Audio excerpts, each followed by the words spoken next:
የማርቆስ ወንጌል ምዕራፍ 1 የእግዚአብሔር ልጅ የኢየሱስ ክርስቶስ ወንጌል መጀመሪያ። እነሆ መንገድህን የሚጠርግ መልእክተኛዬን በፊትህ እልካለሁ፣ የጌታን መንገድ አዘጋጁ፣ ጥርጊያውንም አቅኑ እያለ በምድረ በዳ የሚጮኽ ሰው ድምፅ ተብሎ በነቢዩ በኢሳይያስ እንደ ተጻፈ። ዮሐንስ በምድረ በዳ እያጠመቀ የንስሐንም ጥምቀት ለኃጢአት ስርየት እየሰበከ መጣ። የይሁዳም አገር ሁሉ የኢየሩሳሌምም ሰዎች ሁሉ ወደ እርሱ ይወጡ ነበር፣ ኃጢአታቸውንም እየተናዘዙ በዮርዳኖስ ወንዝ ከእርሱ ይጠመቁ ነበር።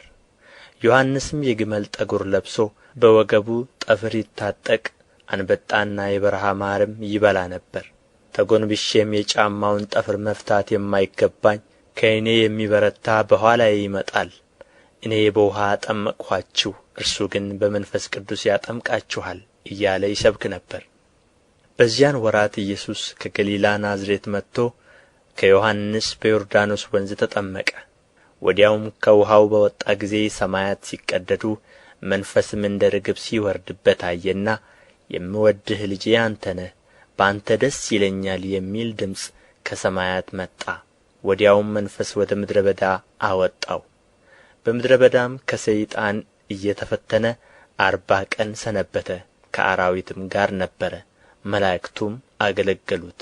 ዮሐንስም አልፎ ከተሰጠ በኋላ ኢየሱስ የእግዚአብሔርን መንግሥት ወንጌል እየሰበከና ዘመኑ ተፈጸመ፣ የእግዚአብሔርን መንግሥት ቀርባለች፣ ንስሐ ግቡ፣ በወንጌልም እመኑ እያለ ወደ ገሊላ መጣ። በገሊላ ባሕርም አጠገብ ሲያልፍ ስምዖንን ወንድሙንም እንድርያስን መረባቸውን ወደ ባሕር ሲጥሉ አየ፣ ዓሣ አጥማጆች ነበሩና። ኢየሱስም በኋላዬ ኑና ሰዎችን አጥማጆች እንድትሆኑ አደርጋችኋለሁ አላቸው። ወዲያውም መረባቸውን ትተው ተከተሉት። ከዚያም ጥቂት እልፍ ብሎ የዘብዴዎስን ልጅ ያዕቆብን ወንድሙንም ዮሐንስን ደግሞ በታንኳ ላይ መረባቸውን ሲያበጁ አየ። ወዲያውም ጠራቸው። አባታቸውንም ዘብዴዎስን ከሞያተኞቹ ጋር በታንኳ ላይ ትተው ተከትለውት ሄዱ። ወደ ቅፍርናሆምም ገቡ። ወዲያውም በሰንበት ወደ ምኵራብ ገብቶ አስተማረ። እንደ ባለ ሥልጣን ያስተምራቸው ነበር እንጂ እንደ ጻፎች አይደለምና በትምህርቱ ተገረሙ። በዚያን ጊዜም በምኵራባቸው ርኩስ መንፈስ ያለው ሰው ነበር። እርሱም የናዝሬቱ ኢየሱስ ሆይ ከአንተ ጋር ምን አለን? ልታጠፋን መጣህን? ማን እንደሆንህ አውቄአለሁ፣ የእግዚአብሔር ቅዱሱ ብሎ ጮኸ። ኢየሱስም ዝም በል ከእርሱ ውጣ ብሎ ገሠጸው። ርኩሱም መንፈስ አንፈራገጠውና በታላቅ ድምፅ ጮኾ ከእርሱ ወጣ። ሁሉም ይህ ምንድር ነው? በሥልጣን ርኩሳን መናፍስትን ያዝዛል፣ እነርሱም ይታዘዙለታልና ይህ አዲስ ትምህርት ምንድር ነው ብለው እስኪጠያየቁ ድረስ አደነቁ። ዝናውም ወዲያው በየስፍራው ወደ ገሊላ ዙሪያ ሁሉ ወጣ። ወዲያውም ከምኵራብ ወጥቶ ከያዕቆብና ከዮሐንስ ጋር ወደ ስምዖንና ወደ እንድርያስ ቤት ገባ። የስምዖንም አማት በንዳድ ታማ ተኝታ ነበር። ስለ እርሷም ወዲያው ነገሩት። ቀርቦም እጇን ይዞ አስነሣት። ንዳዱም ወዲያው ለቀቃትና አገለገለቻቸው። ፀሐይም ገብቶ በመሸ ጊዜ የታመሙትንና አጋንንት ያደረባቸውን ሁሉ ወደ እርሱ አመጡ። ከተማይቱም ሁሉ በደጅ ተሰብስባ ነበር። በልዩ ልዩ ደዌም የታመሙትን ብዙዎችን ፈወሰ፣ ብዙዎችንም አጋንንት አወጣ። አጋንንትም ክርስቶስ መሆኑን አውቀው ነበርና ሊናገሩ አልፈቀደላቸውም። ማለዳም ተነሥቶ ገና ሌሊት ሳለ ወጣ፣ ወደ ምድረ በዳም ሄዶ በዚያ ጸለየ። ስምዖንና ከእርሱ ጋር የነበሩትም ገስግሰው ተከተሉት። ባገኙትም ጊዜ ሁሉ ይፈልጉሃል አሉት። እርሱም በዚያ ደግሞ ሊሰብክ ወደ ሌላ ስፍራ በቅርብ ወዳሉ መንደሮች እንሂድ፣ ስለዚህ ወጥቻለሁና አላቸው። በምኵራባቸውም እየሰበከ አጋንንትንም እያወጣ ወደ ገሊላ ሁሉ መጣ። ለምጻምም ወደ እርሱ መጥቶ ተንበረከከና ብትወድስ ልታነጻኝ ትችላለህ ብሎ ለመነው። ኢየሱስም አዘነለት፣ እጁንም ዘርግቶ ዳሰሰውና እወዳለሁ ንጻ አለው። በተናገረም ጊዜ ለምጹ ወዲያው ለቀቀውና ነጻ። በብርቱም ተናግሮ ወዲያው አወጣው። ለማንም አንዳች እንዳትናገር ተጠንቀቅ፣ ነገር ግን ሄደህ ራስህን ለካህን አሳይ፣ ለእነርሱም ምስክር እንዲሆን ስለ መንጻትህ ሙሴ ያዘዘውን አቅርብ አለው። እርሱ ግን ሲወጣ ብዙ ሊሰብክና ነገሩን ሊያወራ ጀመረ። ስለዚህም ኢየሱስ ተገልጦ ወደ ከተማ መግባት ወደ ፊት ተሳነው። ነገር ግን በውጭ በምድረ በዳ ይኖር ነበር፣ ከየስፍራውም ወደ እርሱ ይመጡ ነበር።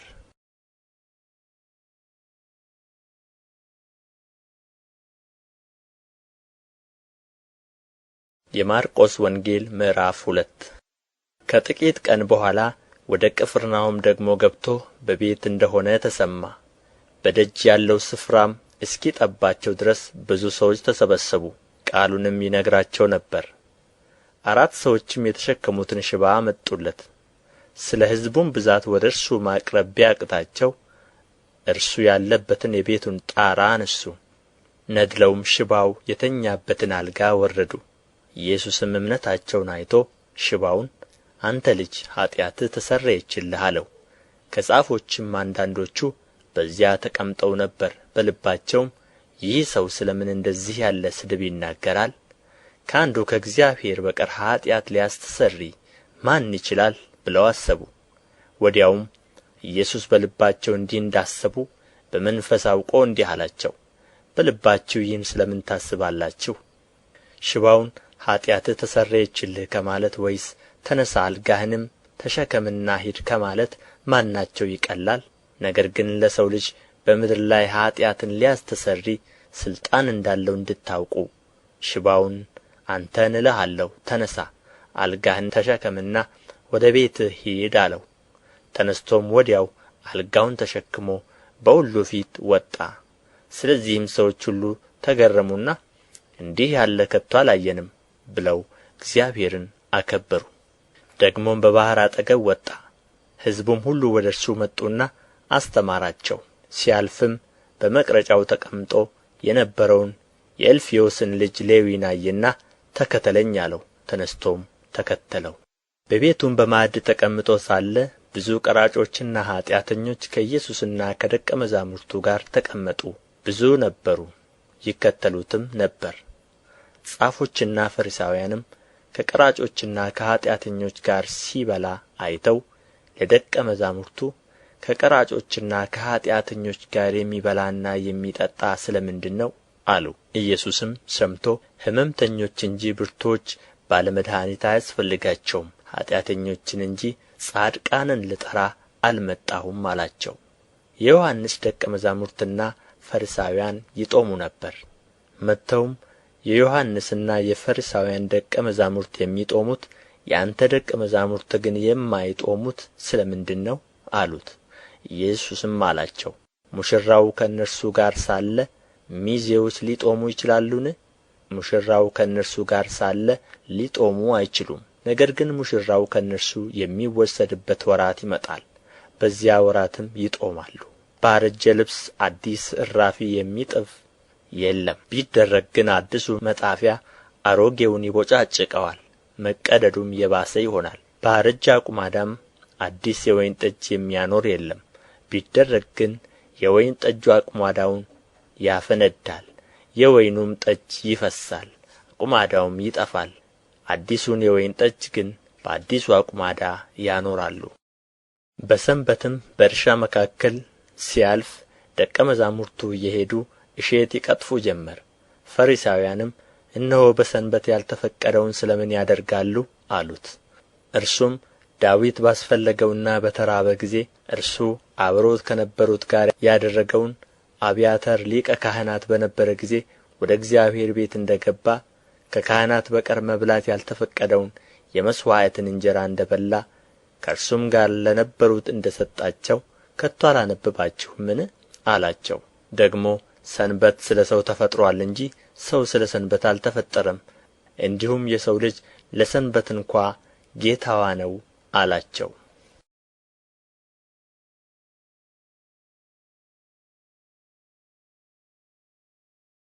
የማርቆስ ወንጌል ምዕራፍ 3 ደግሞም ወደ ምኵራብ ገባ። በዚያም እጁ የሰለለች ሰው ነበር። ሊከሱትም በሰንበት ይፈውሰው እንደሆነ ይጠባበቁት ነበር። እጁ የሰለለችውንም ሰው ተነሥተህ ወደ መካከል ና አለው። በሰንበት በጎ ማድረግ ተፈቅዶአልን ወይስ ክፉ? ነፍስ ማዳን ወይስ መግደል አላቸው። እነርሱም ዝም አሉ። ስለ ልባቸውም ድንዛዜ አዝኖ ዙሪያውን እየተመለከተ በቍጣ አያቸው። ሰውየውንም እጅህን ዘርጋ አለው። ዘረጋትም፣ እጁም ዳነች። ፈሪሳውያንም ወጥተው ወዲያው እንዴት አድርገው እንዲያጠፉት ከሄሮድስ ወገን ጋር ተማከሩበት። ኢየሱስም ከደቀ መዛሙርቱ ጋር ወደ ባሕር ፈቀቅ አለ። ከገሊላ የመጡም ብዙ ሰዎች ተከተሉት። እንዴት ትልቅ ነገርም እንዳደረገ ሰምተው ብዙ ሰዎች ከይሁዳ ከኢየሩሳሌምም ከኤዶምያስም ከዮርዳኖስም ማዶ ከጢሮስና ከሲዶና ምድርም ወደ እርሱ መጡ። ሰዎቹም እንዳያጋፉት ታንኳን ያቆዩለት ዘንድ ደቀ መዛሙርቱን አዘዛቸው። ብዙ ሰዎችን አድኖ ነበርና ስለዚህም ሥቃይ ያለባቸው ሁሉ እንዲዳስሱት ይወድቁበት ነበር። ርኩሳን መናፍስትም ባዩት ጊዜ በፊቱ ተደፍተው አንተ የእግዚአብሔር ልጅ ነህ እያሉ ጮኹ። እንዳይገልጡትም በጣም አዘዛቸው። ወደ ተራራም ወጣ። ራሱም የወደዳቸውን ወደ እርሱ ጠራ። ወደ እርሱም ሄዱ። ከእርሱ ጋር እንዲኖሩና ለመስበክ እንዲልካቸው ድውዮችንም ሊፈውሱ አጋንንትንም ሊያወጡ ሥልጣን ይሆንላቸው ዘንድ 12 አደረገ።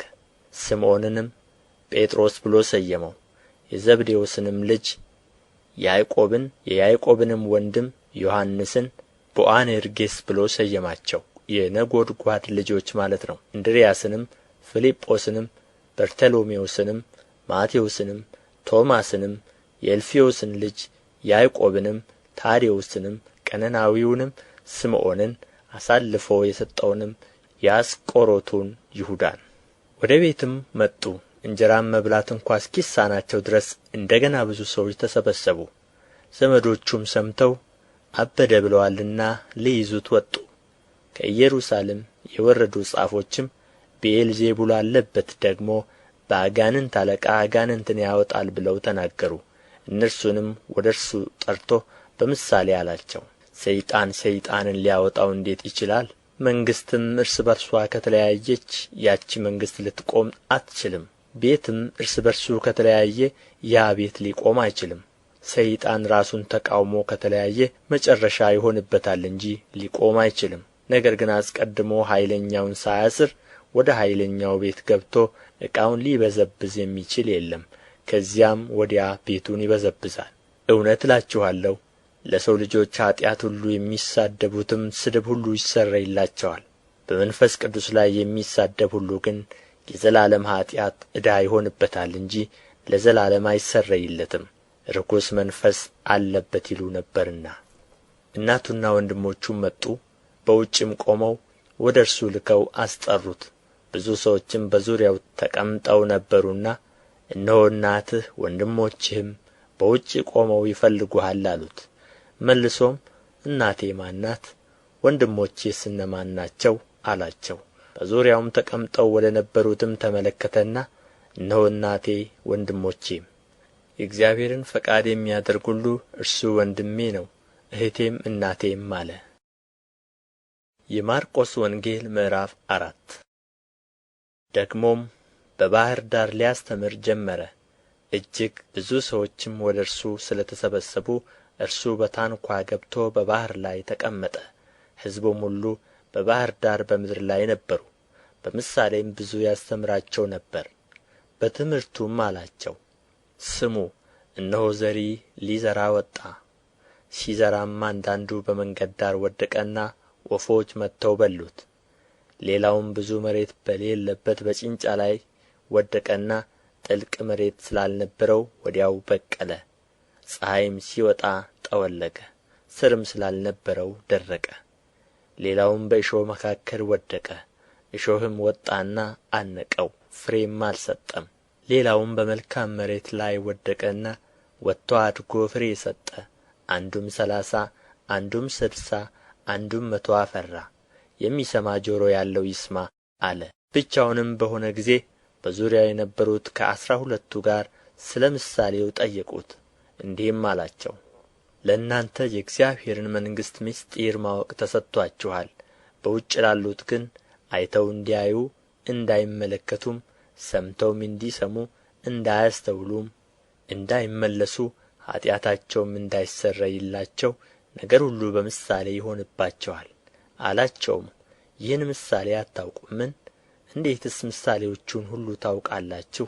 ዘሪው ቃሉን ይዘራል። ቃሉም በተዘራበት በመንገድ ዳር የሆኑት እነዚህ ናቸው። በሰሙት ጊዜም ሰይጣን ወዲያው መጥቶ በልባቸው የተዘራውን ቃል ይወስዳል። እንዲሁም በጭንጫ ላይ የተዘሩት እነዚህ ናቸው። ቃሉንም ሰምተው ወዲያው በደስታ ይቀበሉታል። ለጊዜው ነው እንጂ በእነርሱ ሥር የላቸውም። ኋላም በቃሉ ምክንያት መከራ ወይም ስደት በሆነ ጊዜ ወዲያው ይሰናከላሉ። በእሾህም የተዘሩት ሌሎች ናቸው። ቃሉን የሰሙት እነዚህ ናቸው። የዚህ ዓለም አሳብና የባለጠግነት ማታለል የሌላውም ነገር ምኞት ገብተው ቃሉን ያንቃሉ፣ የማያፈራም ይሆናል። በመልካምም መሬት የተዘሩት ቃሉን ሰምተው የሚቀበሉት አንዱም 30 አንዱም 60 አንዱም 100 ፍሬ የሚያፈሩት እነዚህ ናቸው።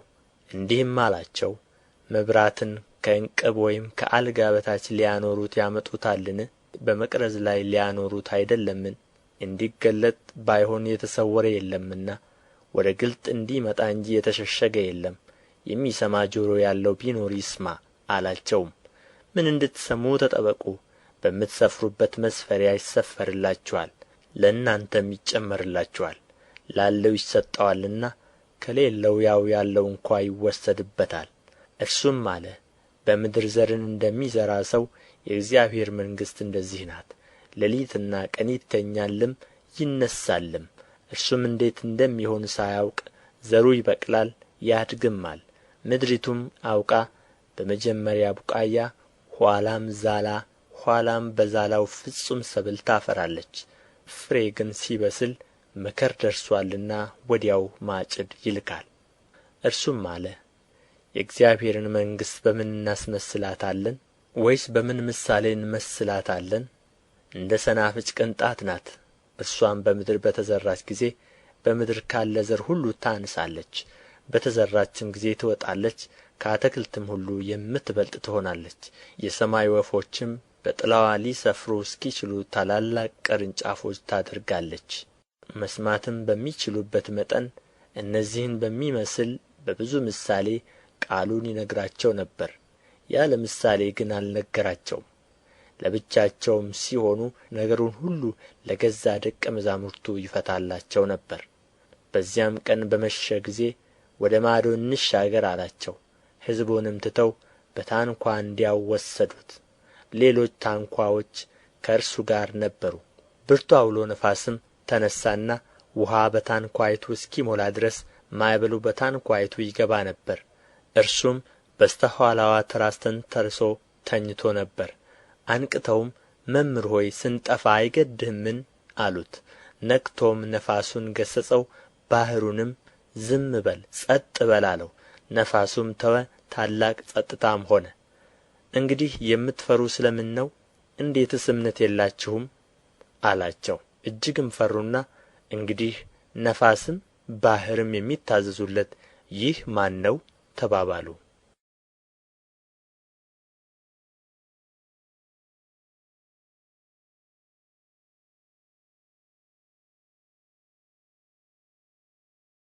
የማርቆስ ወንጌል ምዕራፍ 5 ወደ ባሕር ማዶም ወደ ገርጌሴኖን አገር መጡ።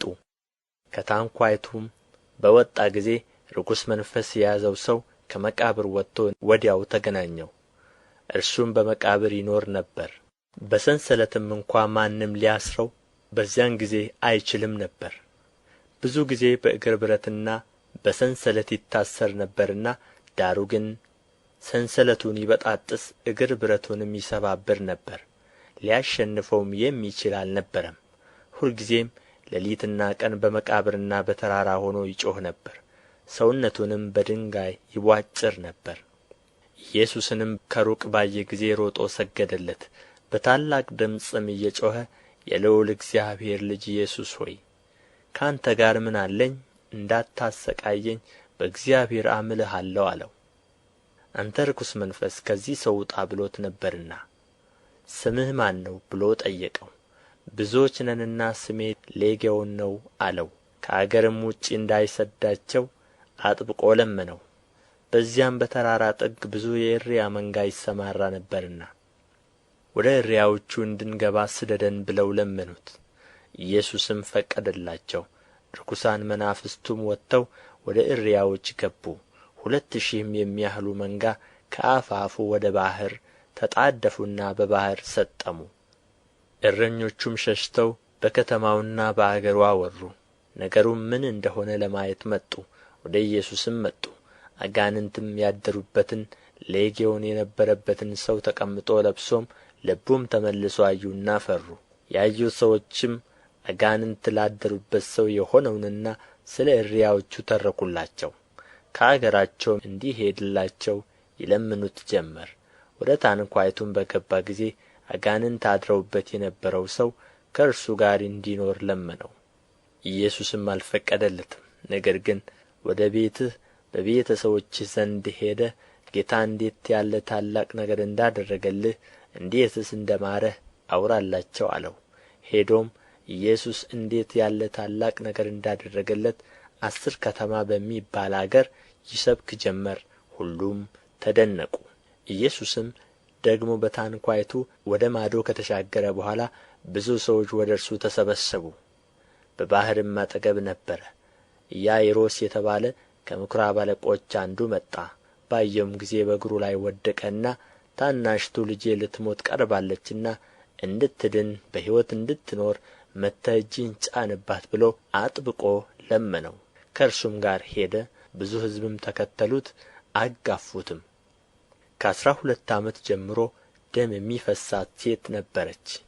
ከብዙ ባለ መድኃኒቶች ብዙ ተሰቃየች። ገንዘቧንም ሁሉ ከስራ ባሰባት እንጂ ምንም አልተጠቀመችም።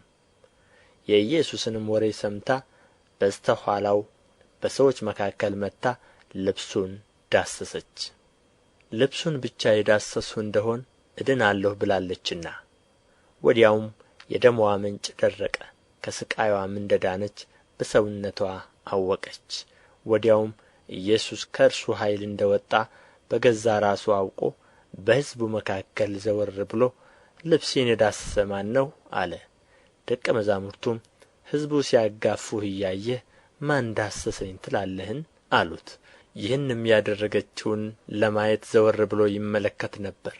ሴቲቱ ግን የተደረገላትን ስላወቀች እየፈራች እየተንቀጠቀጠችም መጥታ በፊቱ ተደፋች፣ እውነቱንም ሁሉ ነገረችው። እርሱም ልጄ ሆይ እምነትሽ አድኖሻል፣ በሰላም ሂጂ፣ ከሥቃይሽም ተፈወሽ አላት። እርሱም ገና ሲናገር ከምኵራብ አለቃው ቤት ዘንድ የመጡት ልጅህ ሞታለች፣ ስለ ምን መምህሩን አሁን ታደክመዋለህ አሉት። ኢየሱስ ግን የተናገሩትን ቃል አድምጦ ለምኵራቡ አለቃ እመን ብቻ እንጂ አትፍራ አለው። ከጴጥሮስም ከያዕቆብም ወንድም ከዮሐንስ በቀር ማንም እንዲከተለው አልፈቀደም። ወደ ምኵራቡ አለቃ ቤትም መጥቶ ሰዎች ሲንጫጩና ሲያለቅሱ ዋይታም ሲያበዙ አየ። ገብቶም ስለ ምን ትንጫጫላችሁ ታለቅሳላችሁም? ብላቴናይቱ ተኝታለች እንጂ አልሞተችም አላቸው። በጣምም ሳቁበት። እርሱ ግን ሁሉን አስወጥቶ የብላቴናይቱን አባትና እናትም ከእርሱ ጋር የነበሩትንም ይዞ ብላቴናይቱ ወዳለችበት ገባ። የብላቴናይቱንም እጅ ይዞ ጣሊታ ቁሚ አላት። ፍቺውም አንቺ ብላቴና ተነሽ እልሻለሁ ነው። ብላቴናይቱም የ12 ዓመት ልጅ ነበረችና ወዲያው ቆማ ተመላለሰች። ወዲያውም ታላቅ መገረም ተገረሙ። ይህንም ማንም እንዳያውቅ አጥብቆ አዞአቸው የምትበላውን ስጡአት አላቸው።